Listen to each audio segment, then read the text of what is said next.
A luglio due bande si affrontano in un parco di Caldogno, spunta anche un coltello, un 17enne rimane ferito in modo grave, la prognosi è di un mese.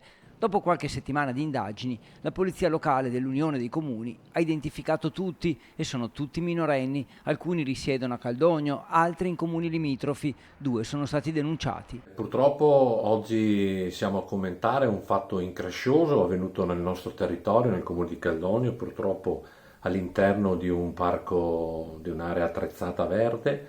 Dei ragazzini, tutti minorenni, si sono azzuffati e durante questa zuffa, non si capiscono i motivi, è comparso anche un coltello e uno di questi è stato ferito.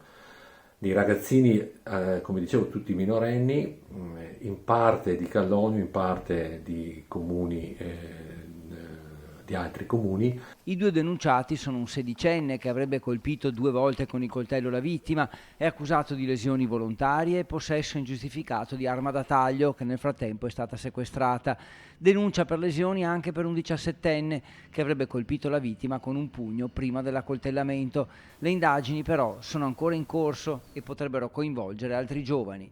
Una cosa vergognosa, la fortuna vuole che il comando di polizia locale è intervenuto prontamente e è riuscito a segnalare tutti questi ragazzi minorenni, i quali due anche alla Procura della Repubblica per i minorenni. Si stanno svolgendo ancora le indagini.